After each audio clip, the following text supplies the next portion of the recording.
Our last panel for the day is Outreach, Advocacy, and Building Momentum for Change.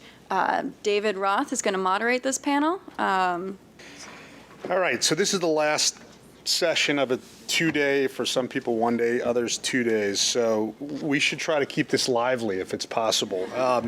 So first, I just want to thank Joel and the team at Mount Sinai for having this event, and obviously thank the Cohen Foundation. There is, in my opinion, nothing more exciting in the space that we're all interested in here than what the Cohen Foundation is doing in terms of bringing together different disciplines within the science world as well as other areas of Lyme disease to try to work in a collaborative way. So thank you to them. So I wanted to start by saying that I've been an advocate in this space for about 7 years, and I consistently wonder what I did horribly wrong in a prior life, because every day I'm confronted with challenges that are sort of go above and beyond the norm. And today I'm faced with one, which is in their incredible wisdom, they've asked me to moderate. And all I want to do is sit here and talk for 45 minutes. So this is going to be very painful, but I'm going to try to direct questions in this area.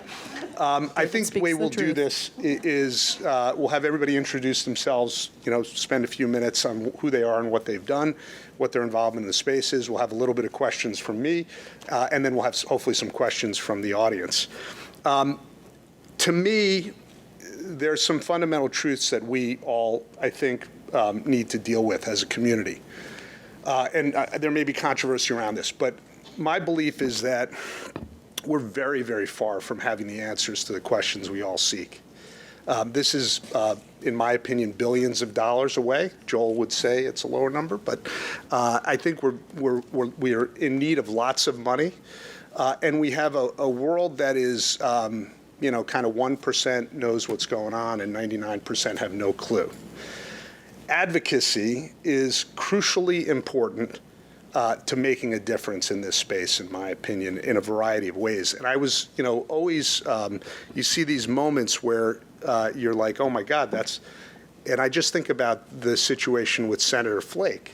Regardless of your politics, you had one person in an elevator saying something to Senator Flake that made a big difference, last week. So we as individuals, we can make a difference if we think hard about the problem and act in ways, ideally, that are coordinated with other people. So with that, I'm just going to start. Maybe we start at the end and work our way backwards. Dana? Yeah, and this is exciting for me because we've all worked together in a whole variety of ways. So yes, we're all friends, which is really an unusual thing you can say in this community, right? It is. Yeah. We really are all good friends. So my name is Dana Parrish, and I'll give you the super abridged version of my story, which is that July 2014, I was at a wedding in New Jersey. I live here in Manhattan. I was at a wedding on Long Beach Island, and I didn't leave the premises of the beautiful home that my friends rented on the beach. I went to the wedding in the house on the deck, sang a song, gave a toast, went home the next day, unwittingly the carrier of a tick under my bra, little tiny deer tick the size of a poppy seed. And I got I didn't see it obviously, but I had a crushing headache within like 24 hours of being back in the city. So I can kind of time the approximate frame where I got the bite to symptoms. So it was very quickly. And I had 3 days of this crushing head and neck ache, a coma-like sleep. And then I get out of the shower. I feel fine then after a couple of days. And I get out of the shower and I see a very, very faint bullseye with a bite in the middle. Walk over to the emergency room because it was a Saturday. They give me 3 weeks of Doxy, tell me, don't worry, you're going to be fine. Don't look at the internet. Not a good sign. You don't want to be one of the crazy Lyme people, which I'd never heard of a crazy Lyme person. Now I am one. Look, congratulations. I'm not crazy, but I am driven by the rage that I feel about this. I'm not going to use a bad word, but very messed up situation that we're all in. So I became one of those people that falls into the 61% according to the Danbury study, and I went on to have chronic symptoms until, like, my body went nuts a couple months after this bite and after the 3 weeks of Doxy. I went into heart failure. So by December, by Christmas, I'm Jewish, by Hanukkah, let's face it. By Hanukkah, I was completely horribly sick and dying. And in the middle of this, I'm a singer and I'm a songwriter, and I just decided to deal with Sony. And I can't sing, and I can't write, and I can't think, and I can't breathe. So I was very lucky. I was on vacation, and there was a local Lyme literate doctor. After Googling all my symptoms, in that 5-month interim, I'd seen at least a dozen doctors who all said, can't still be Lyme. Why can't it still be Lyme? It just can't. Why? Just can't. No good answers. You know, I did question them. One told me he went to medical school. That's how he knew. One told me, thank you. That was my reaction. That's definitely my reaction still. Don't see Alex McMeeking at NYU. And the second thing that he told me was that the reason that he knew my Lyme was gone is because it's killed 100% of the time in the test tube with Doxy. Another laughable moment in retrospect. But, you know, this guy, if he would have intervened then, that would, bless you, in October, I wouldn't have gone on to have heart failure. So anyway, fast forward, lucky me, I get to see Dr. Phillips. And he saves my life, he gets me better. It was a long road, maybe 8 months until I was like back on a plane, able to sing again, able to engage in my work. And I got really mad and I wrote my story for the Huffington Post. And I thought nobody would read it, and a lot of people read it, and it went on to be a column that was read by over 1 million people about Lyme in general. And I've gotten to interview some amazing people in this room, clinicians and people with stories similar. And, you know, and here I am, just to tell you, be careful out there. Don't trust doctors, trust your intuition. And, you know, these guys have a lot more to share, so thank you. Thanks, Dana. Wonderful Dana is on Bay Area Lyme Foundation's advisory board, and we've gotten to know each other really well over the last few years.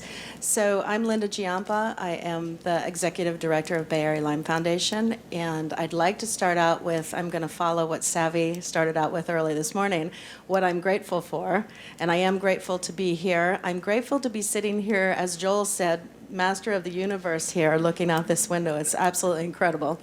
And I want to thank this powerful group of women up here. You guys are my partner in Lyme, so thanks for being here. It's wonderful. What am I, chopped liver? And David. Yeah, okay. So anyway, Bay Area Lyme Foundation's mission is to make Lyme disease easy to diagnose and simple to cure. And what we fund are diagnostics and therapeutics, novel therapeutics, biorepositories, and ecology. About 90% of what we fund out of that is therapeutics and diagnostics, and the other 10% is ecology. We recently had a free tick testing, I don't know if anybody is aware of this, but a national free tick testing citizen science project that had gone on and collected ticks from 2016 and 2017, and we received from the Citizen Science Project 20,000 ticks that we tested. We were only able to test 16,000 of them and published a paper recently about the prevalence of ticks. But that does give you an idea. We had planned on receiving about 1,500, and we received 20,000 ticks from all 50 states. And we're able to show the CDC with this, with the results that ticks with Lyme disease are in places that they don't think ticks with Lyme disease are, and we tested for 6 pathogens, and we're able to prove that. And that report just went out not that long ago. So just wanted to say that. Bay Area Lyme Foundation has granted over the last 6 years, we're 6 years old, just under $9 million in research. We're very, very fortunate to have a pivotal donation that covers all of our overhead. So everything that we do as far as overhead goes, leads us to grant 100% of any donation goes to research into that program, which is wonderful.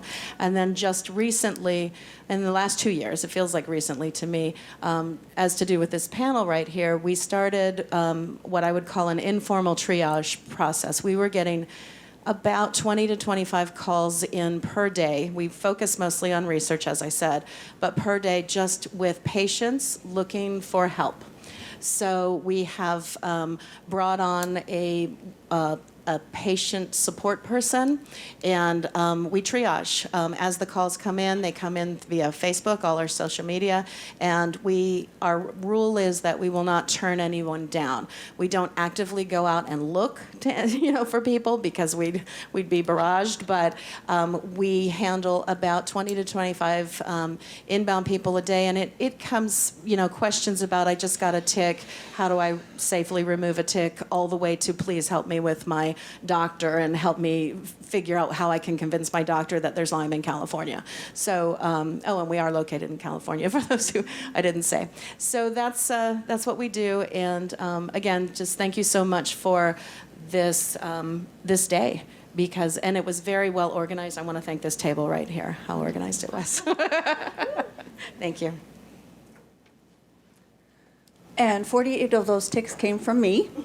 So I am Holly Ahern. I'm Associate Professor of Microbiology at SUNY Adirondack, which is a small undergraduate college in upstate, halfway to Canada, actually. And up until 2009, I was very happily doing environmental microbiology research with my undergraduate students. And then in 2009, my daughter, who was a college student herself, smart, very athletic, came home from being awarded All-American status in swimming, and came home and went to bed one night and didn't get up again for over a year. So that sort of changes things, and that horrific experience of having your child suffer while you don't know what's wrong with her, while you're being told by doctors that there's nothing wrong with her, trying to navigate getting her diagnosed, getting her treated, appropriate treatment, identifying what to do next, getting insurance to pay for any of it, sort of recruited me to, once she was well enough that some of my attention could be diverted to advocacy. At that point, I used the anger that I was feeling. You said rage, anger, and just want to say passionate was also a term used at the last meeting we had, toward helping other people with this issue, because it became clear that it was a much larger issue than just a tiny little problem that 5% of the population that are bitten by ticks actually goes through. So that started my advocacy, if you want to look at it that way. I met up with like-minded people upstate New York. I co-founded an organization called Lyme Action Network, met up with other New York State advocates, and I'm looking at two of the major drivers of advocacy in New York State, Jill and Ira Auerbach, and together we joined forces to try to change the landscape of Lyme disease. So we, started, well, I guess lobby is the word, but more like going around yelling at legislators to say, you need to pay attention to this. Fortunately, we ran into Congressman Chris Gibson, who started off in our district in upstate New York and moved to downstate, who was a champion of this cause. We worked with him very closely. Our experience with him brought us to New York State legislation, working with our legislators, who I'm happy to say we were able to, in New York State, move legislation forward to protect our physicians in New York State from punitive review of their medical licenses by the Office of Professional Medical Conduct, because that was something that was going on in New York State. It was a way to put Lyme treating physicians out of business, and they're no longer able to do that, thanks to our New York State Senate and other, just advocacy that we've been doing there. And along the way also, thanks to Congressman Gibson, I'm proud to say that we worked very hard on the legislation that ultimately led to the development of the HHS Tick-Borne Disease Working Group that started with Congressman Chris Gibson, and from there it moved on to the Senate and then ultimately got packaged into the 21st Century Cures Act, which, so everybody knows, became law, and the first go-around of the working group happened last year. So that's kind of what I do, and in my spare time, I try to educate patients as to how to navigate the system, telling them they need to advocate for themselves, telling them that they definitely have the right to informed consent, and trying to explain what that is to people, autonomy, and realizing that you, as a patient, have a right to talk with your physician and sometimes educate the physician if need be. And that's how we met David through that process and moved on from there. So thank you. I'm Kristen Honey. Thanks so much for the Stephen and Alexander Cohen Foundation for this, Ben Nemser, everyone who's worked to put on this event, and everyone who's here today, taking 2 days out of your schedule to be here.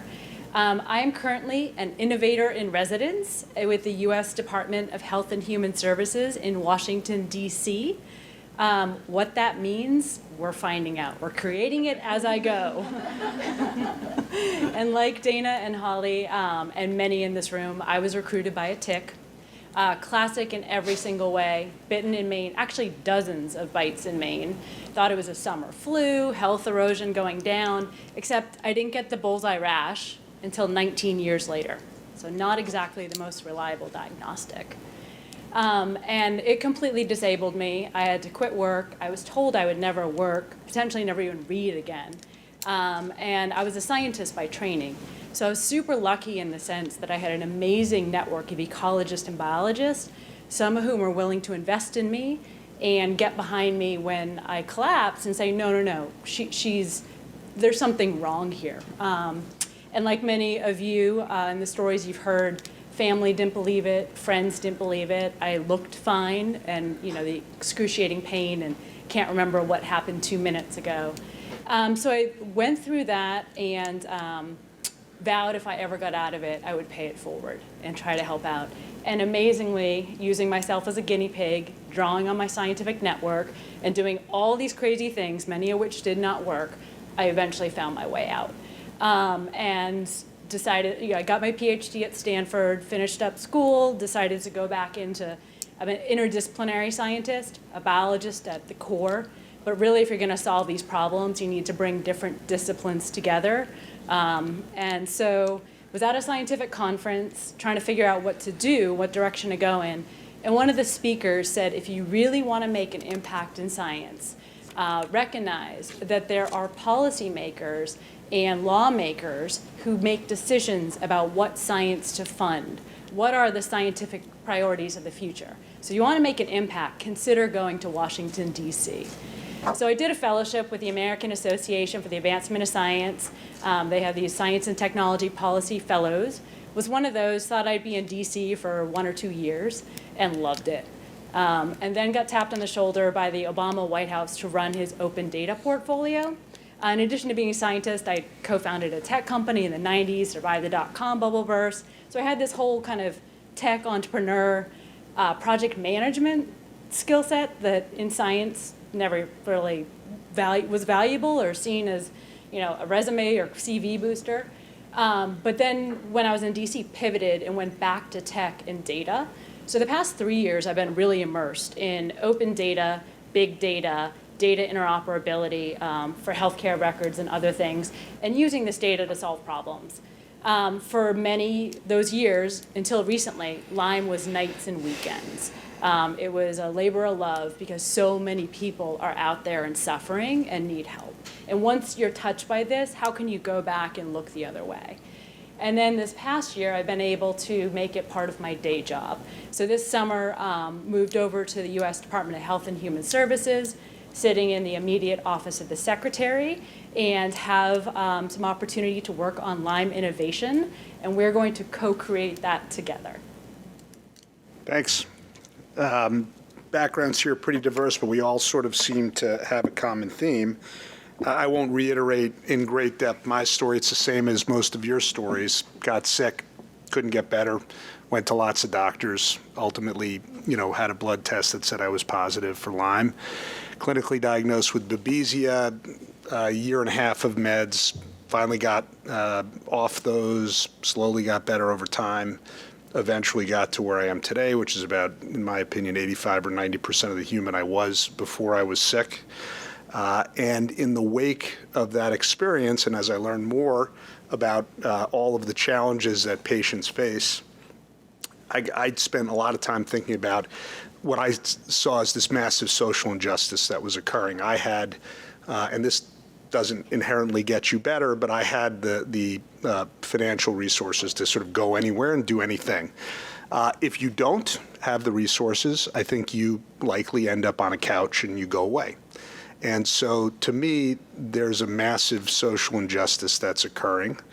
And it every year growing worse. And so in the wake of my illness and in the sort of search for meaning, and hopefully it wasn't just about me, these kind of thoughts, I started to get involved in advocacy. I was one of the founders of something that was called the Tick-Borne Disease Alliance that got merged to form Global Lyme Alliance. I'm currently with a group and on the board and at the head of the executive committee with a group called Project Lyme, and we are fairly new. The group has come together really in the last year, started a few years ago by Heather Hurst, and really looking to focus on awareness, advocacy, and trying to find ways to bring more money to science. We've teamed up with Bay Area Lyme. We have an event coming up in, the one pitch, I guess, is November 5th. We have an event coming up, so anybody who wants to come, that would be great. So as we talk about advocacy, there's a lot of different sort of angles to sort of the advocacy game, it seems to me. It seems like there are sort of a number of different ideas, a number of different things that can be done in this area. There's one that sort of sits off to the side. I think we should deal with it. I think it's different than some of the other forms of advocacy, and it's really was the subject of the last panel. But I do think it's worth talking about for a bit, and perhaps maybe Dana you can talk about this a little. But it's this idea of self-advocacy in an area of medicine that's so uncertain. Can you speak a little bit, and you touched on it, this idea of self-advocacy? Sure. I mean, the thing that I have recognized, I hear now, given that I've been in this out there telling my story and talking to people for a couple of years, I get a lot of emails and messages from people who don't know how to navigate the medical system, don't feel comfortable challenging their doctors when they're telling them things that don't make sense. They have a hard time knowing when to move on. So one of the things that I advocate for is really trusting your gut. I knew something was so wrong with my body and my mind, whether anybody believed me or not. I had people that I really trusted thinking I just needed to rest. And then, once you get heart failure, nobody's going to argue with you, but it took why do we have to get to this point? The other thing that I think, I know Brian Fallon talked a little about this, but psychiatric illness in Lyme is off the charts. Dr. Phillips and I are actually writing a book together, and we've been so privileged to have doctors behind the scenes who haven't yet come forward and expressed their views yet about Lyme at major Ivy League universities. We interviewed a psychiatrist last week who said, whenever, he's a child psychiatrist, he said, he's been doing it for 25, 30 years. Whenever a kid comes to me and their brain is suddenly haywire and their mental health is suddenly haywire, you have to look for Lyme. Well, nobody's really saying these things to the general public, and this is not known. It's not known to doctors. So I think part of our jobs as patients, unfortunately, is educating our doctors and bringing them credible science and showing them credible medical journal articles and saying it actually is true that Lyme causes this crazy multisystemic illness. Have you seen this? Have you seen this? There is evidence of congenital transmission. There is. I've just reviewed it. So, this is something that is going to continue to be a controversy because doctors aren't educated and it really falls upon us. But I do think move on when you're not getting to the bottom of what's going on and always ask your doctor, what's the root of this illness? Don't just say I have MS. Don't just say I suddenly have anxiety, depression, and insomnia, or I'm psychotic. why? What do you think could possibly be causing all these symptoms? Why do I suddenly have arthritis at 26 and I can't get out of bed? So that's my best. That's my best route. Well, look, and I think the challenge from a self-advocacy standpoint is you do need to have resources to be a self-advocate. You need to have information, which I don't think is sort of readily available in an easy format. You need to have a willingness to stand up to your doctor, which is very hard, I think. And I think it's particularly difficult if, again, if you don't have the financial wherewithal to say, you know what, I'm going to go somewhere else. Yeah. I agree with you. It is hard. But then just, I also just say, I make the case for moving on. I moved on really quickly, and my insurance covered all the doctors that I saw up until, unfortunately, my proper diagnosis. So that's really frustrating and hard. But, I saw the entire hospital here, and, I saw a lot of people. I always think this is a little bit of a joke. I mean, there's probably $100,000 of MRIs and, ridiculous tests that were given to me that were all covered. But we think the insurance company doesn't want to, and probably doesn't want to cover whatever the small amount of money is for antibiotics. It's kind of crazy. Yeah, and all my antibiotics were covered. So there's this big, I don't want to say it's a misconception because I don't know state to state what the deal is. My doctor appointments were not covered. However, all my meds were covered, 100%. So there is this idea that people are always telling me they can't afford treatment. You might be able to afford treatment, you may not realize it because a lot of the antibiotics are cheap generic antibiotics. Some of them cost me $3. So I just want to say I didn't spend a lot of money on treatment ultimately. I just touched them. So I'm just going to say a couple words. Please. In our experience with the calls that we get in, not everyone is as fiery as Dana is. And what are you talking about? And most of the time what they're looking for is evidence and science to back that they can take these published reports and bring them to their doctor. And we have, Monica Embers had a report recently, the free tick testing report. We have several of those that have come out in the last published papers in the last year that have proven, like the persistence paper, to take to your doctor and say, see, I am not crazy. And it takes a lot for a lot of these patients to do that. And so to arm people with the science, with the research, what we focus on at Bay Area Lyme is research for patients. We don't do a lot of general research in Lyme. We do research that will push it forward to help patients. And so I have found that has helped them quite a bit to be able to show that this is documented, and we have that available on our website, and we help these people by printing things out and sending them to them and downloading it for them so that they can go in and tell their doctor. Or, as you said, the big thing is we talk to a lot of people and say, move on, find another doctor. Right. And demand a clinical diagnosis. Yeah. We know the blood tests are awful. Flip a coin. Flip a coin. So knowing that, you need to demand that if you have ruled out everything else that's bad and you are still left with these symptoms, demand treatment. Demand it. Threaten lawsuits. Do what you have to do. Go to Mexico and get doxy. I don't care. But you got to get these illnesses treated at all costs, or you could end up, you don't know, you could die in a life of hell, really. And as we know, time's not on your side. Right. So one of the real challenges is an awareness issue, which is that people don't really understand Lyme till they're deep in it. So how do we get, part of the advocacy conversation is how do we get all the people who don't know anything about Lyme really understanding it?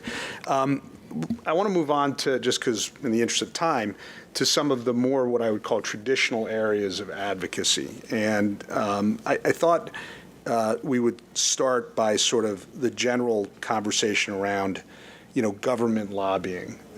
Everybody on this panel has either been involved in the government or involved in some way in lobbying. I don't want to speak for your 501c3 status, Linda, but certainly I've been involved in it.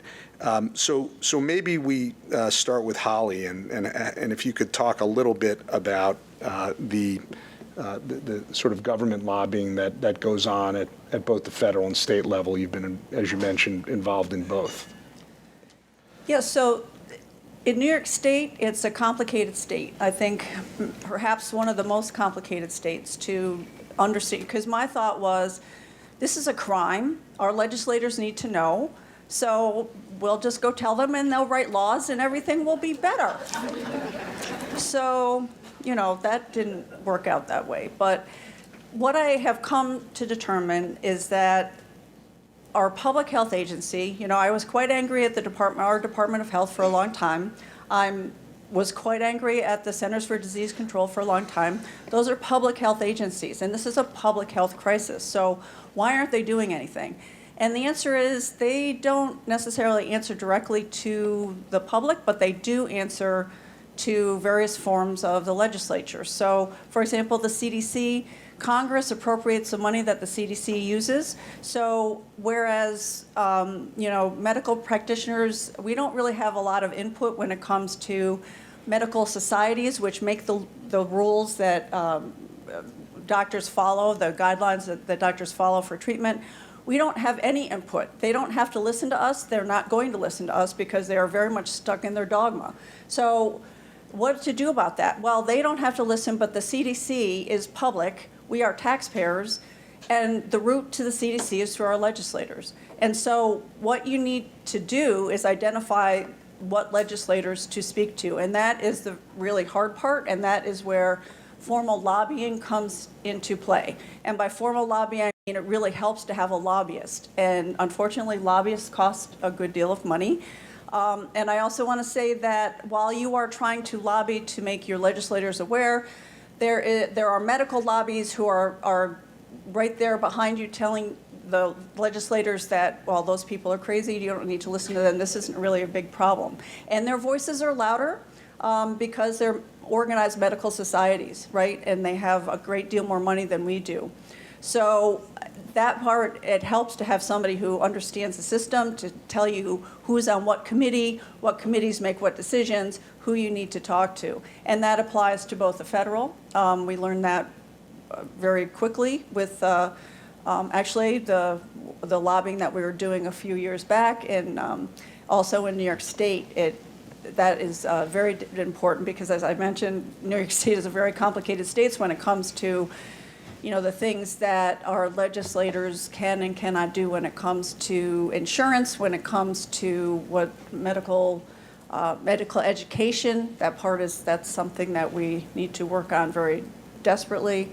So lobbying is important, and I just hope that one of the things that comes out of this is a more organized way to do that, so that we get a louder voice. We need to be at least as loud as not to pick on anybody here, but the Infectious Disease Society of America is a very powerful medical society, and they put out letters to their members saying, you need to contact Congress and say this, you need to do that. Here's money, call for doctors and have them come and talk to this legislator. We need that also. We need an equal effort in order for our voices to be heard at the same level. So part and parcel to that, Anna Eshoo. We've been knocking on Anna Eshoo's door for about 3 years now, and I will say that we finally got her ear recently, and it was because of what's going on with HHS and the working group. So it's kind of a segue to maybe. Yeah, look, I think it's. Can I just add please, a little bit to that? I have a slightly different perspective on advocacy, and it's a systems approach. And if you think of all advocacy in an ecosystem, everyone has a different role to play and a very important role to play. So we just heard about the lobbying and the legislative side and the action that can happen there. But also important is science.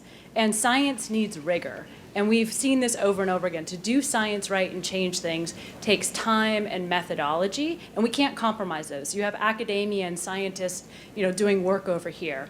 You have, if you were to take an analogy from AIDS, HIV, and the extreme groups out there like ACT UP, there are groups like that in Lyme today. And that, like screaming, yelling, hair on fire, can get the attention of legislators and people who make decisions. So that has a role to play to raise awareness. That awareness creates a space for, I don't know what you would call me, a neutral knowledge broker, a bridge builder across all these weird disciplines, And I think everyone has a very important role to play, and where we fit in is unique to our skills and what's comfortable to most of us. I know amazing scientists and clinicians who do not feel comfortable sticking their neck out and taking a stance because there's a perception in science that if you do that, you're not objective, and therefore your science is flawed. So I think rather than this us versus them and ILADS versus IDSA, we really need to rethink our thinking and wonder how we can work with them. IDSA has a lot to offer. It is not all Lyme. There are co-infections. There are tons of other tick-borne disease working group. So they're a little bit right. They're partially right. They might be a lot right. And if we can work with them so our message goes out and amplified by that society, that's 11,000 infectious disease people who have huge resources like we just heard. So I think we want to step out of this us versus them and expand the solution space, figure out where we all work, and row in the same direction eventually. Yeah, go ahead, Holly. Well, I would just argue that we need to get in the door first, and that part has been very difficult for for patients, for advocates to just get in the door and allow people to listen to us. And so that's what so I agree that we shouldn't be fighting, but I also think that, your hair on fire analogy, I just had this image of, up where I live, there's ticks everywhere, so I could get a couple hundred of them and put them in a jar. You know how the AIDS activists used to threaten to throw their blood all over the place? Well, I could go with my jar of ticks and be like, okay, listen, or I'm going to drop the ticks. Right. Not that I'm an activist, because I'm not. You're weaponizing the ticks. That's nice. I just want to say one tiny little thing, just to expand upon what you guys just said. I mean, you're not allowed to say chronic Lyme disease at major universities that are working on Lyme. John Aucott used it I'm so proud of you, John. yesterday. I don't know where he is, but I did like that. My heart was just beating out of my chest with It was only love. one of the slides I noticed, but it was good. Thank you, John. Seriously, and I truly do thank you for that, because It's very hard. It's hard, and I can totally understand it. But I have also had from other major universities who take lots and lots of money from people like Linda and the Cohens. Tell me, among other physicians that are in this room, I'm not allowed to say chronic Lyme in my university, and I just took $1 million, and I'm so sorry I have to call it post-treatment Lyme disease syndrome because the IDSA will come down on me specifically, and I don't know how he has gotten this much power. Alan Steer, this is a quote, and I hear this over and over again. So when I'm out there complaining that doctors keep calling it post-treatment Lyme disease syndrome, they're scared. They don't want to lose, and we don't want them to lose their grants. We want you to work on this and help us, but we need to have an honest conversation. It's chronic Lyme disease. Let's call it what it is. Is it 100%? No, but nothing's 100% anything. So in the subset that is, or in the major set that is, we have to be able to call it what it is. Semantics informed treatment, and it's really important. That's my little spiel about that. I think go ahead, Linda. Good segue into sort of the role that science does play. And I think there's an interplay, and I think somebody should comment, and we have limited time here, but what are the differences between what happens at the state level, versus the federal level? Now, I tend to think of the federal level largely about funding. There are obviously other things that can be done at the federal level, but it's largely about funding, whereas a lot of the, very specific areas of interaction between doctors and patients, the insurance company issues, they tend to be state level. Am I thinking about it the right way? And direct it to you, Linda, and then answer, if you could comment on how science is going to interact with the advocacy world, if you will. Well, so Bay Area Lyme Foundation doesn't actively do government lobbying, but we do work with our local representatives. As I said, we've been knocking on this door. The way that we have been able to get into our local representatives is with the science. And that seems to be, at least from our point of view out in California, the only way to get in.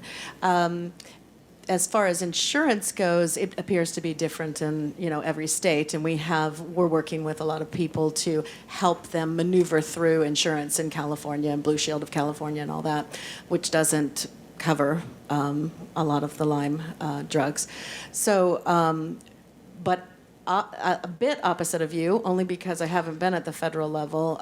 We're working at the local, but California is a big state, Yeah, right? like your own country almost. Big state with a lot of money. Yeah. Yeah. Or I shouldn't say they have a lot of money. They're broke, right? And I think a lot of the power in health is at the state level, just the way all reporting is done. And so a lot of the authority is at the state level. I look at the superhero powers of federal government. Funding is one. But there are two others that are really important that can really add value, I think, to this tick-borne disease situation. One is shining a spotlight on the issue. And federal government has an amazing ability to shine a spotlight on a problem and focus attention on it from all sectors. The other one is convening. We can get diverse people together in a room and that convening power. So don't just think the money. Think about how to leverage, government to articulate the problem and then get the right people in the room to think about solutions. Look, there is something that we've never really had, which is a document that has come out, 1 minute remaining, okay. A document that has come out that supposedly represents all sides of the aisle. And we have 6 subcommittee reports that will eventually be put into this one summary. That is something we've never had. We as a community, I think, have to figure out how we use that going forward as a tool in the advocacy fight.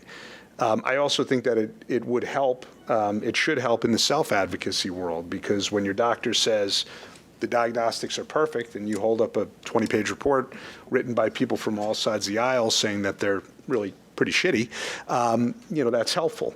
So we don't have a lot of time. I apologize for that, but just a couple of questions from the audience so we can at least claim that we were responsive. So just a quick question for Linda. Did the CDC respond to tick testing results at all? I'm curious about that. Not officially, Yeah. but we have spoken with the CDC, and we'll be coming out with something shortly about that. Not officially. Okay, and then I'd like to go sort of one by one down the row here.